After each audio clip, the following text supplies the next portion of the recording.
Hello, my name is Marshall Jack. I'm Native American from the western United States.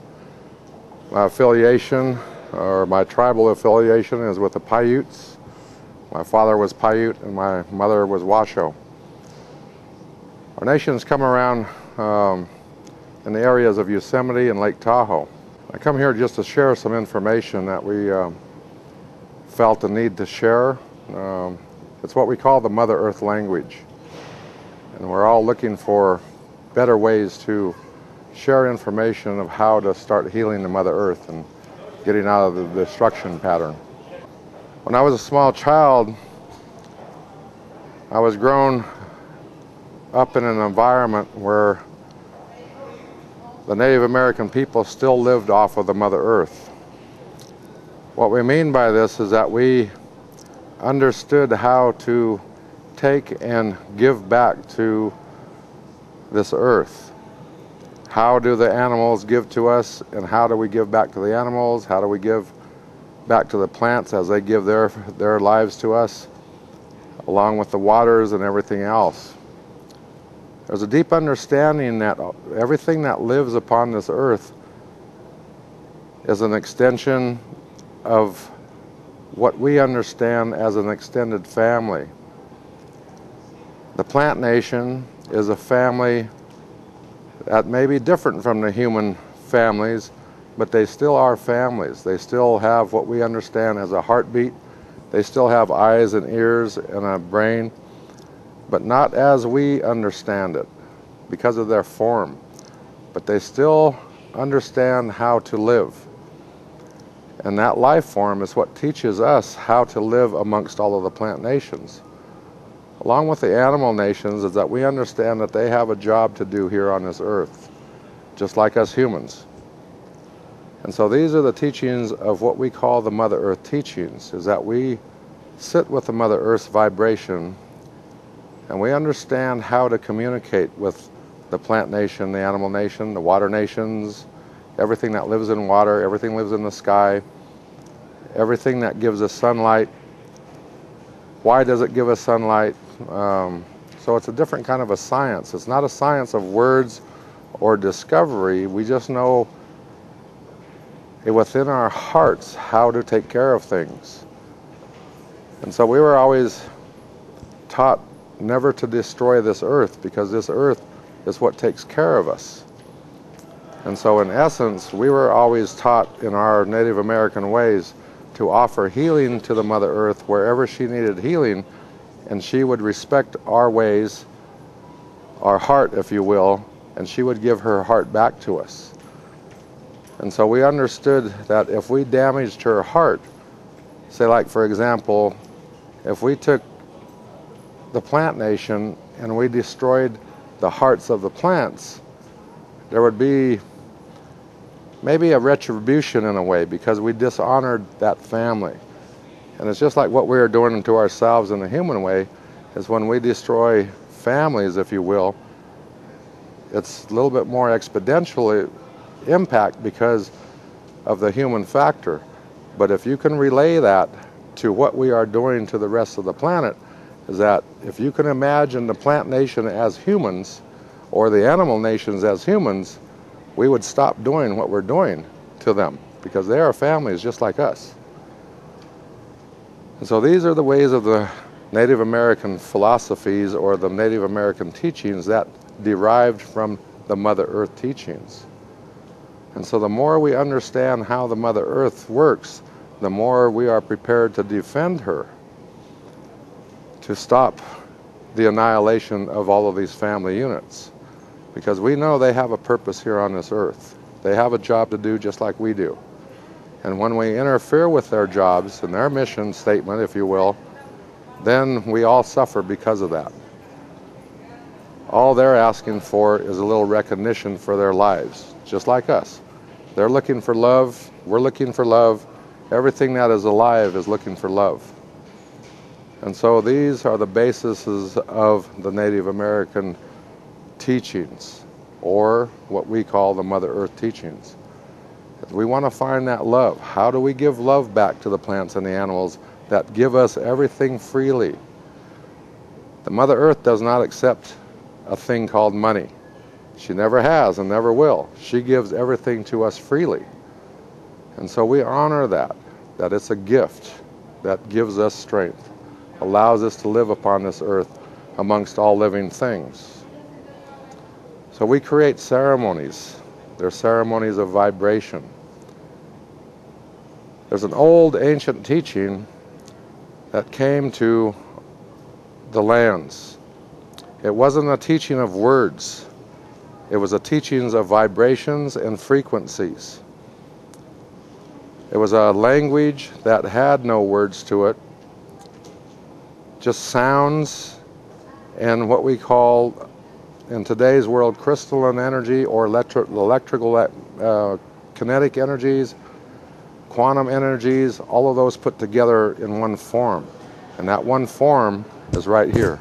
It's in our heart. It's a vibration that we receive and we give. This is what we understand as the original language.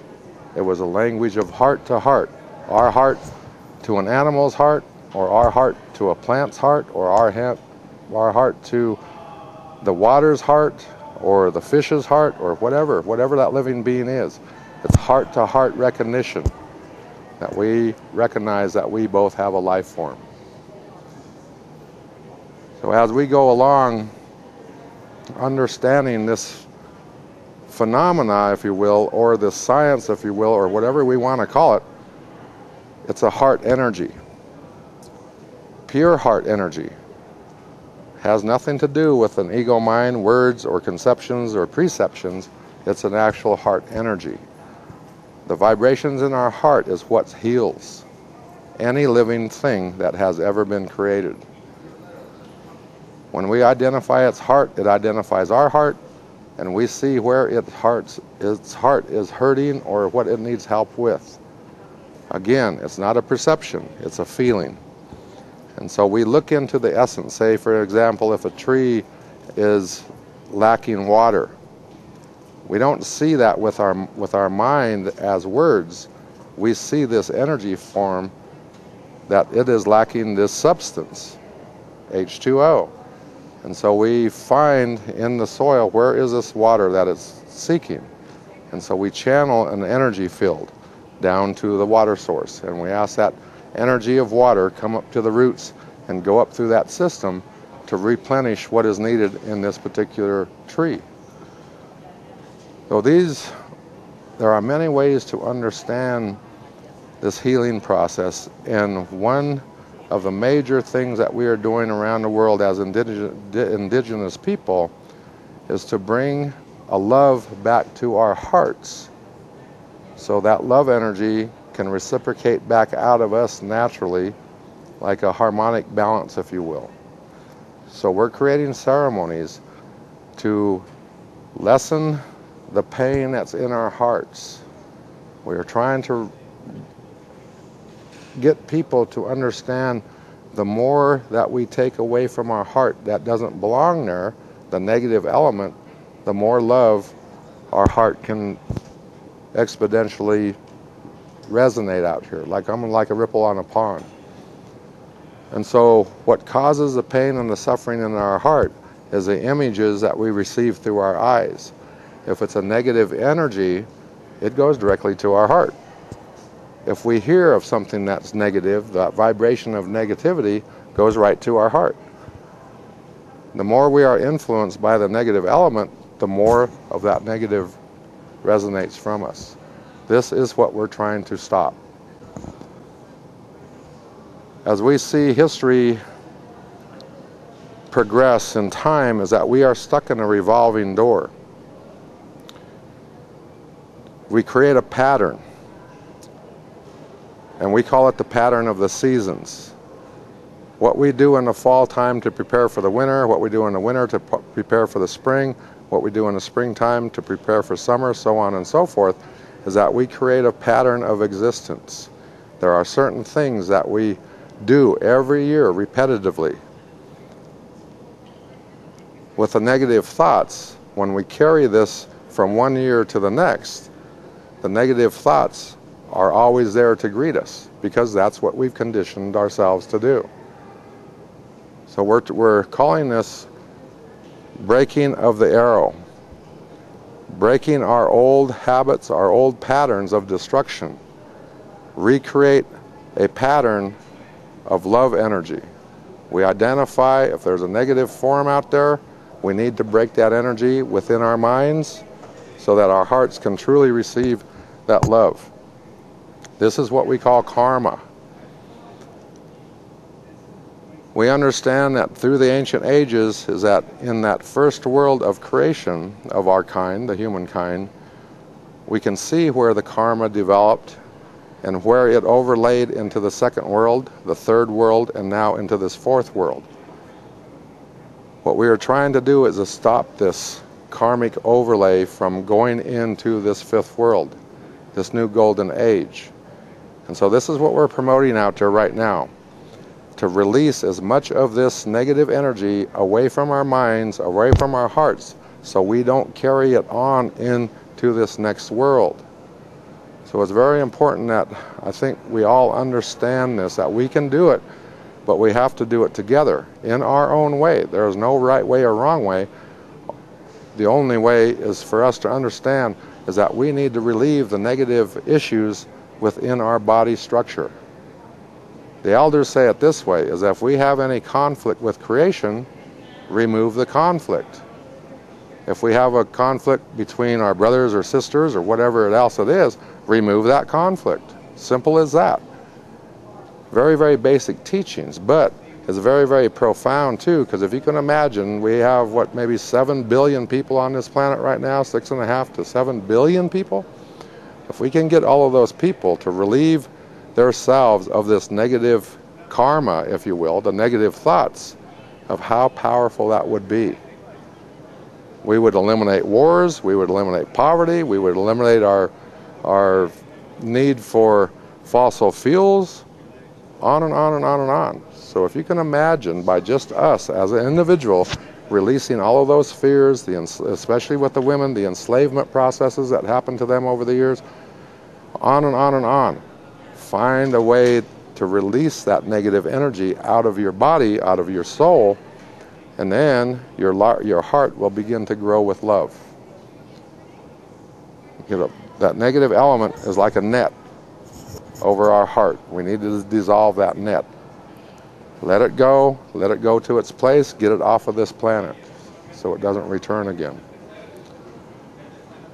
There are many, many more teachings that we bring to light, and that's with our ceremonies. Every ceremony that we do is that we are trying to find the love element in that ceremony. Where is the energy of love?